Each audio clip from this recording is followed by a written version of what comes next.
히브리서 11장 말씀 계속적으로 저희가 진행하고 있습니다. 믿음의 사람들에 대해서 그들의 그 믿음이 어떤 특징이 있는가, 한번 이 시간에는 저희가 지금 쭉 들었던 믿음의 사람들을 이야기를 쫙 드리고 이분에 대해서 한 단어로 딱 정리하는 믿음의 사건들, 믿음의 특징들이 어떤 것이 있는가 한번 살펴보기 원합니다. 여러분, 제일 처음에 등장했던 인물이 믿음의 사람 누군지 아세요? 아벨입니다.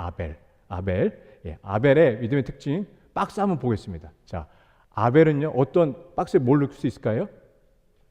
예, 제사 또는 예배를 넣을 수가 있습니다. 그의 제사는, 그의 예배는 가인보다 더 나은 제사를 드렸다라고 히브리서 말씀이 되어 있죠. 자, 그 다음에 소개된 인물은요, 에녹입니다. 박스에 들어갈, 저 에녹의 그 박스에 들어갈 한 단어, 역시 저희 세상학교는 정말 동행이라는 단어를 넣을 수가 있죠. 이 에녹의 믿음의 특징은 동행이었습니다. 하나님과 함께 동행했다. 그 다음에 나온 인물은요, 노아입니다. 자, 노아의 박스에 들어갈 그 단어 한 단어? 네? 순종. 간단하게 얘기할게요. 뭐 만들었죠? 방주를 만들었습니다. 좋습니다. 잘하고 계시네요. 자, 그 다음에 아브라함 얘기가 나옵니다. 아브라함은 처음 창세기 11장에 아브라함이 본토 아비집을 뭐 했다? 아브라함의 첫 번째는 떠나는 겁니다. 그 다음에 나오는 인물이 있습니다. 믿음의 사람 누구죠?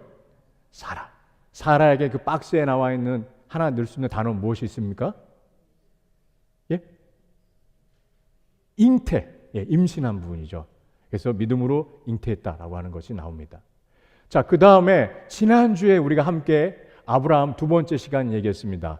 박스에 들어갈 수 있는 단어 무엇이죠? 아들을 제물로 바친, 이삭을 제물로 바친 부분입니다. 그래서 이렇게 우리가 히브리서 11장에 나오는 믿음의 사람들의 그 믿음의 행동들, 그리고 굉장히 특징적인 부분들을 한 단어로 정리를 하게 되었습니다. 딱 보니까 딱딱딱 생각이 나시잖아요. 오늘은 이삭에 대한 이야기를 좀 드리고 싶습니다. 이삭은요, 창세기에 나와 있는 분량 가운데 아브라함 그리고 야곱과 요셉에 비해서 분량이 되게 적습니다. 창세기에는 사실은 아버지의 이야기, 그리고 아들에 대한 이야기, 손자에 대한 이야기가 더 많이 나옵니다.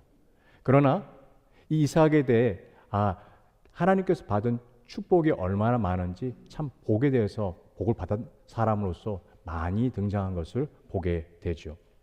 여러분, 이 이삭의 패턴을 박스 안에 집어넣으려면 아이들 야곱과 에서를 축복했다라고 하는 것이 박스에 들어가는 것으로 보입니다. 이삭에게는 우리가 잘 아는 것처럼 성품에 대한 부분들, 혹은 하나님의 축복을 많이 받아서 거부가 됐다라고 하는 것을 믿음의 사건으로 들지 않고 쌍둥이를 축복하는 장면으로 된 것을 우리가 눈여겨보면서 이삭의 생애를 한번 살펴보고 싶습니다. 이삭은 돌아보면요, 그는 온유한 자입니다. 온유의 대명사처럼 우리에게 알려져 있습니다. 지난 시간에 보면요, 창세기 22장에 아버지 아브라함이 제물로 바치려고 하는 그 순간간에 아들 이삭은 아버지의 손을 뿌리쳤다, 아버지와 싸웠다, 아버지하고 왜 그러냐고 따졌다라는 문장이 말씀이 하나도 없습니다. 이삭은 그 자리 가운데 순수히 받아들였고 제물로 죽을 뻔한 그 일들을 경험하였던 것을 보게 됩니다. 그는 온유한 성품이고, 그리고 한편에서 갈등을 싫어했다는 것을 우리 말씀을 통하여서 볼 수가 있죠. 이삭의 이 성품이 대표적으로 드러나는 사건이 있습니다. 그것은 우물 사건입니다. 창세기 26장에 12절과 13절에 보면 이삭이 굉장히 많은 재산을 얻게 되는 부자가 됐다고 하는 말씀이 있습니다. 12절과 13절 말씀 함께 읽기 원합니다. 이삭이 그 땅에서 농사하여 그 해에 100배나 얻었고 여호와께서 복을 주심으로 그 사람이 창대하고 왕성하여 마침내 거부가 되어. 여러분, 이삭이 원래 그 직업이 농부가 아니었어요. 그런데 농사를 지었는데 몇 배 축복을 받았습니까? 100배 축복을 받았다라고 합니다. 우리 표현을 하자면 원래는 엔지니어가 아니었어요. 그런데 이 동네에 와서 베이 지역에 와가지고 실리콘밸리 와서 산호세 와가지고 개발을 했는데 어떤 일이 벌어졌습니까? 우와, 100배의 축복을 받게 되는 일이 벌어졌습니다. 그래서 그가 거부가 되었습니다. 그런데 여기에 중요한 것은 거부가 되고 또 이렇게 자기의 그 재산이 창대해진 그 가운데 12절에 보니까 중요한 것이 있습니다. 누가 복을 주셨죠? 하나님께서 복을 주셨어요. 하나님께서 복을 주셨고 그 복을 받은 자가 바로 이삭이었습니다. 이삭은요, 이 복을 받고 그리고 부유해진 상태에서 이제 우물을 팝니다. 그런데 너무 놀라운 것은 이렇게 되면 14절부터는 와, 평탄한 삶 그리고 행복했다라고 계속 가야 되는데 아니요. 계속 부딪히면서 사람들과 갈등이 일어나고 그리고 쫓겨가는 일들이 일어나게 됩니다. 광야에서 살아갈 때 제일 중요한 것이 물 문제입니다. 물을 해결해야 됩니다. 우물을 팠어야 됐었어요. 그래서 물을 발견하지 못하면 사람도 견디기 힘들고 가축도 살기가 힘들고 그리고 생존하기가 힘듭니다. 가까스로 우물을 확보했습니다. 그런데 우물을 파서 물이 나오기 시작하니까 블레셋 사람들이 와가지고 막 따지기 시작하는 거예요. 이거 우리 거야! 그러니까 이삭은 거기서 뭐라고 하지 않고 옆으로 비껴나갑니다. 옆으로 피해가지고 그 다툼을 하지 않고 옆으로 비껴나갑니다. 이 우물은 사실은 원래 아버지 아브라함이 팠던 우물이에요. 그런데 블레셋 사람들이 이삭이 정착하지 못하도록 일부러 메꿔 버렸습니다. 근데 그 우물을 팠더니 물이 나기 시작하는 거예요. 블레셋 사람들이 이 자기 땅이라고 소유권을 주장했습니다. 그리고 이삭은 에색에서 신나에서 르호봇 그리고 브엘세바까지 이동하게 되는 일들이 있었죠. 우물을 따라 이동한 그 모습을 지도로 한번 보겠습니다. 자, 에색에서 그리고 신나에서 르호봇 가운데 밑에 그리고 끝끝내 브엘세바까지 가게 된 것을 보게 됩니다. 매번 양보하고 물러나갔습니다. 그리고 피했습니다. 그리고 싸우지 않았습니다. 그가 우물을 파면 블레셋 사람들이 어느새 쫓아와가지고 억지를 부렸고 다툼이 일어났습니다. 그러나 싸우지 않고 떠났습니다. 놀랍게도 떠나서 우물을 팔 때마다 물이 터져 나왔습니다. 그리고 이 상황은 확률적으로 지금 생각해도 쉽지 않은 그 아주 낮은 확률이었지만 흔치 않은 일이었습니다. 이삭은 계속 쫓겨 간 곳이 브엘세바입니다. 그리고 이 브엘세바는 바로 아버지의 믿음이 있던 장소였습니다. 그는 우물을 찾을 뿐더러 우물뿐만 아니라 하나님에 대해서 만나게 되는 시간이 된 것을 보게 됩니다. 여러분, 창세기 26장의 24절, 25절 말씀 함께 읽기 원합니다. 그 밤에 여호와께서 그에게 나타나 이르시되 나는 내 아버지 아브라함의 하나님이니 두려워하지 말라. 내 종 아브라함을 위하여 내가 너와 함께 있어 내게 복을 주어 내 자손이 번성하게 하리라 하신지라. 이삭이 그곳에 제단을 쌓고 여호와의 이름을 부르며 거기 장막을 쳤더니 이삭의 종들이 거기서도 우물을 팠더라. 저는 이 말씀에서 세밀한 하나님의 인도하심을 찾게 되었습니다. 이삭은 인간적으로 괴로웠을 것입니다. 에색에서 그리고 신나 르호봇에서 그리고 브엘세바까지 가는 여정 가운데 하나님, 어쩌면 저의 인생 가운데 이렇게 대적이 많습니까? 저는 언제쯤이면 터전을 잡고 그리고 마음 편안하게 우물을 사용할 수 있겠습니까? 왜 저는 하는 일마다 이렇게 사사건건 찾아와 가지고 시비를 당하고 그리고 고난을 당합니까? 라고 하면서 그가 하나님 앞에서 25절 보니까 여호와의 이름을 불렀다라고 얘기하고 있습니다. 여러분, 여호와의 이름을 부른 것은 그가 예배드린 것이고 그가 기도한 것입니다. 그런데 이 장소에서 먼저 기도하고 먼저 하나님의 이름을 부른 사람이 있습니다. 바로 아버지 아브라함의 모습입니다. 창세기 21장 33절 말씀 함께 읽기 원합니다.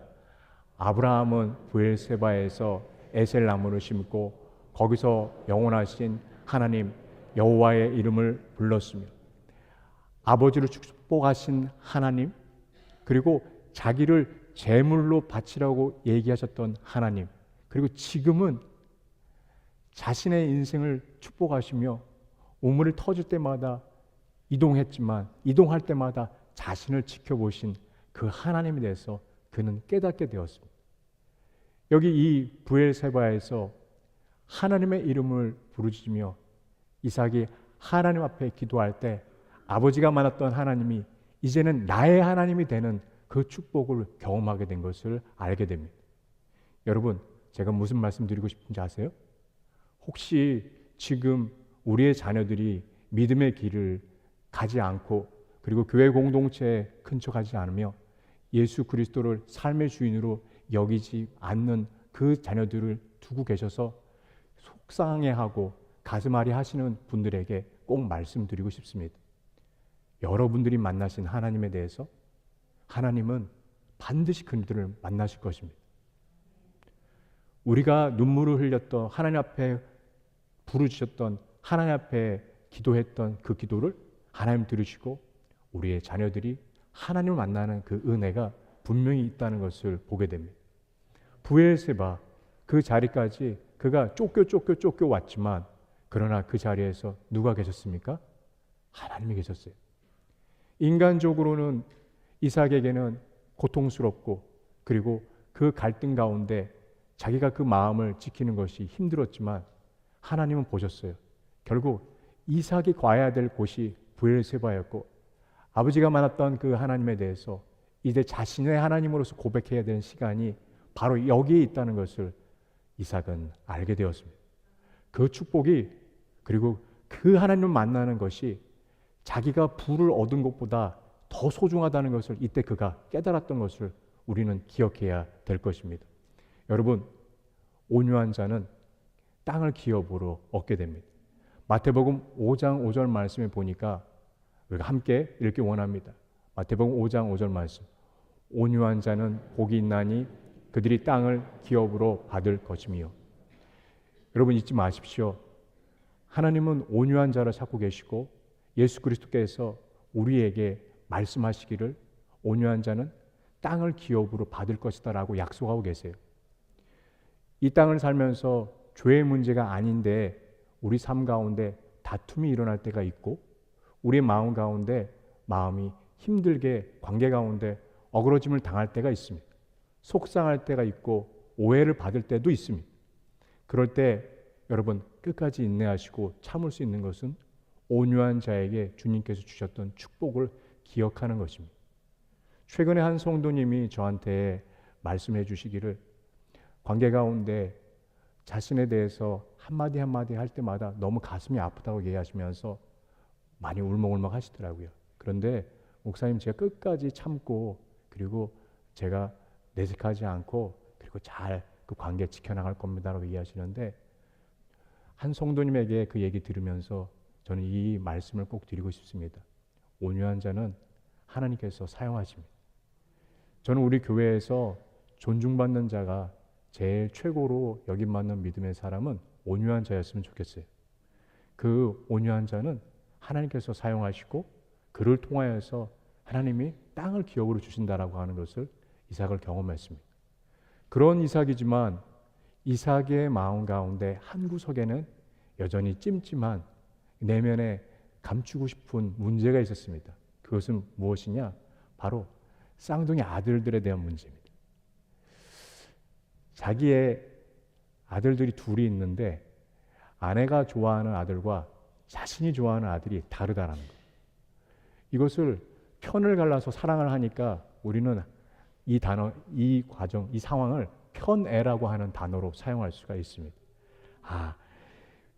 이삭을 보면요, 축복을 받고 물질적으로 어려울 거 없는데 가만히 들여다보니까 이 부자간에 또 그리고 어쩌면 아들 둘과 아빠 엄마가 사랑하고 좋아하는 그 아들들이 다른 곳에 큰 문제가 있긴 하지만 결국에 그 근원의 문제는 부부의 문제인 것을 보게 됩니다. 두 사람이 정말 관계가 좋았다면 어쩌면 편애의 문제는 생기지 않았을지 모릅니다. 왜냐하면 한 마음으로 자녀를 사랑하고 또 혹시 호감이 되는 자녀가 있었다 하더라도 그렇게 노골적으로 편을 갈라가지고 사랑을 하지 않았을 거라고 생각이 들어요. 여러분, 이 두 아들들은 참 달랐습니다. 이삭의 그 삶의 여정 가운데 리브가와 결혼하게 된 과정들은 우리가 아는 것처럼 참 은혜스럽게 그 두 사람이 만나게 되었습니다. 그런데 20년 동안 아이를 갖지 못했어요. 아버지였던 아브라함이 또 어머니였던 사라의 그 모습 가운데 이삭은 기도 가운데 자신이 낳았다는 것을 알기에 그도 기도했습니다. 하나님께서 기다린 20년 그리고 기도 끝에 아이를 갖게 되는 은혜를 주셨습니다. 와, 리브가의 배에 그 아이가 발길질하는 걸 어느 날 들어보니까 갑자기 이 발길질이 이 한 명 발길질이 아닌 거예요.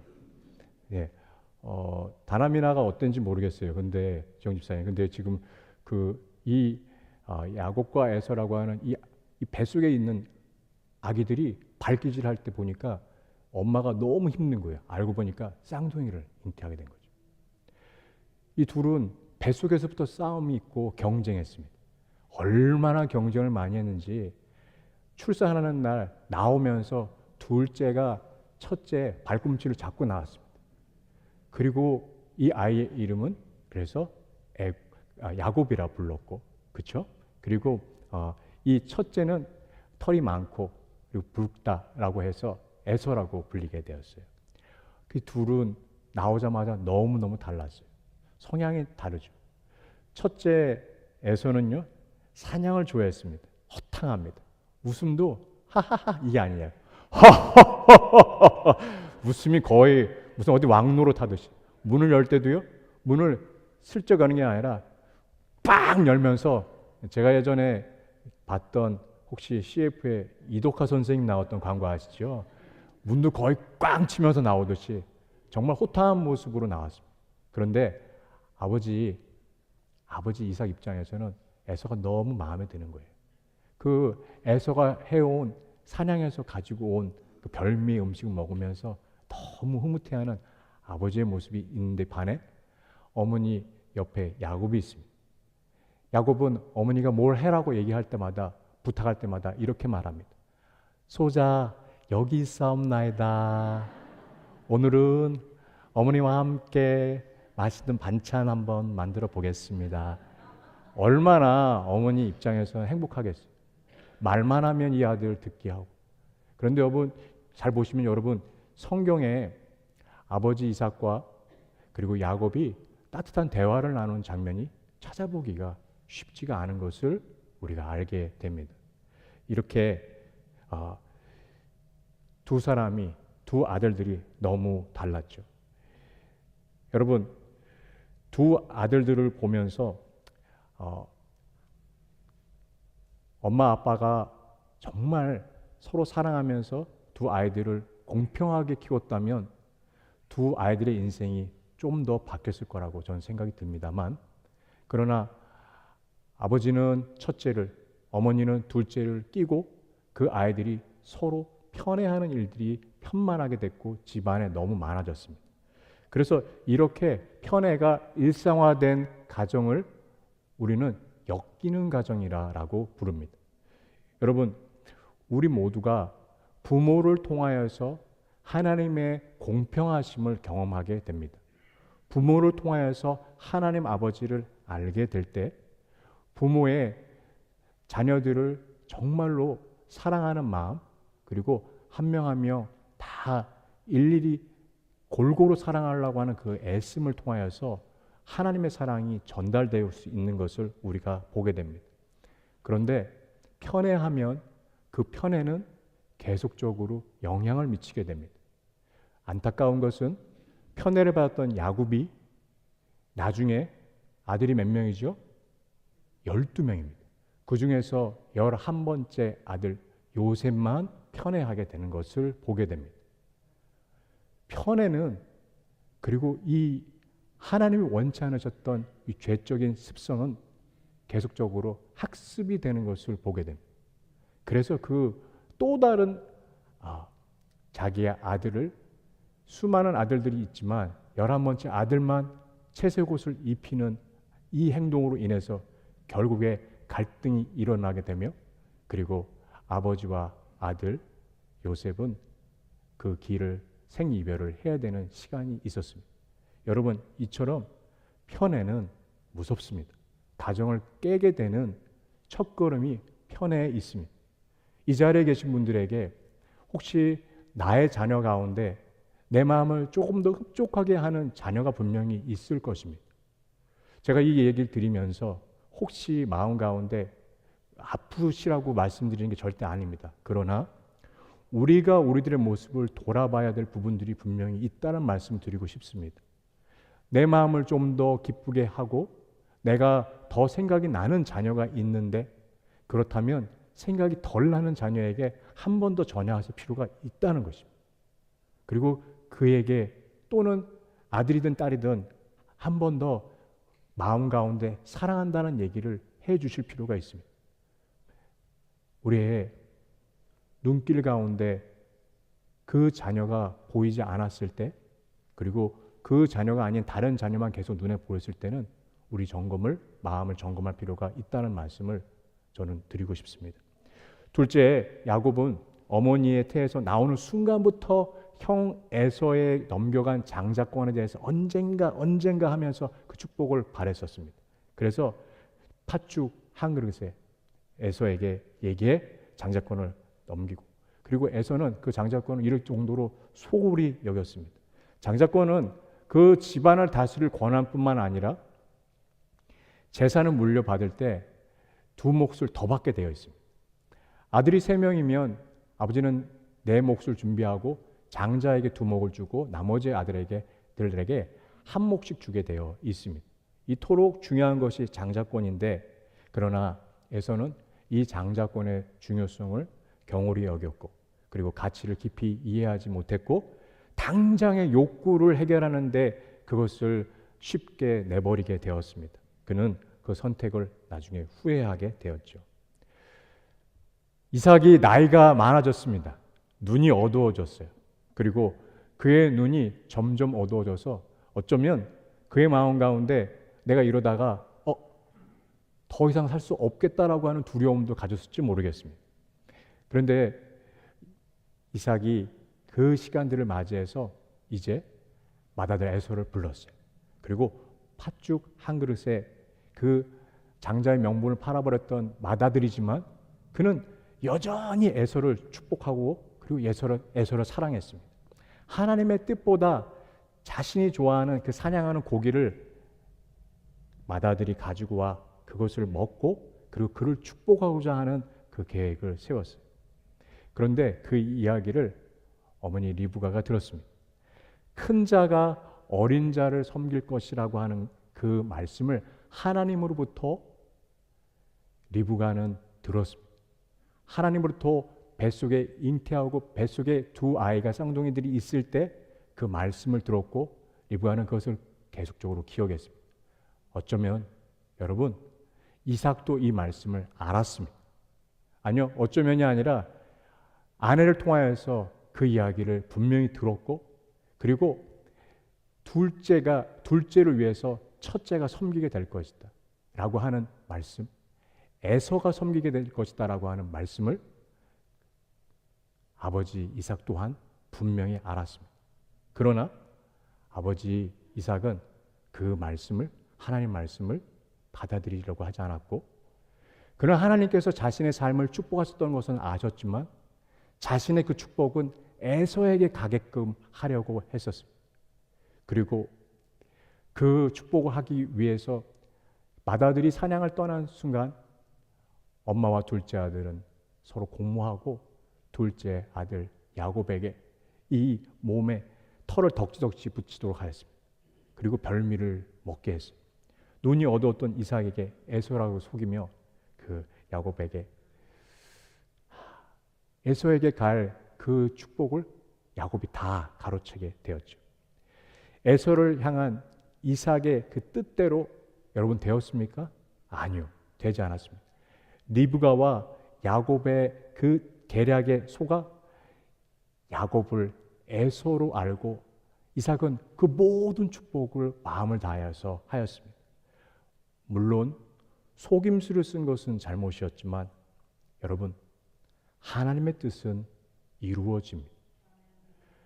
여러분, 이삭이 어떻게든지 에서를 축복하고자 했던 그 마음의 계획, 그가 갖고 있던 생각들 하나님 보고 계셨어요. 그래서 하나님께서 먼저 그 일을 행하시고, 그리고 어쩌면 인간적인 계략에 의해서 속았지만 그러나 그 위에 하나님은 보고 계셨습니다. 이삭이 축복하려고 했던 그 손길을 야곱으로 가도록 하였던 하나님의 그 손길이 그들 가운데 있었던 것을, 그 상황에 있었던 것을 이삭은 깨닫게 되었습니다. 이삭에게 다시 맏아들 에서가 돌아와서 그 에서가 돌아온 장면부터 여러분 함께 말씀 다시 한번 읽기 원합니다. 27장 31절 32절 33절입니다. 함께 읽겠습니다. 그가 별미를 만들어 아버지에게로 가지고 가서 이르되 아버지여 일어나서 아들이 사냥한 고기를 잡수시고 마음껏 내게 축복하소서. 그의 아버지 이삭이 그에게 이르되 너는 누구냐? 그가 대답하되 나는 아버지의 아들 곧 아버지의 맏아들 에서로소이다. 이삭이 심히 크게 떨며 이르되 그러면 사냥한 고기를 내게 가져온 자가 누구냐? 내가 오기 전에 내가 다 먹고 그를 위하여 축복하였은즉 그가 반드시 복을 받을 것이니라. 33절에 보니까 심히 크게 떨면서 부르르 떨면서 이렇게 하면서 이삭이 부르르 떤 이유가 무엇입니까?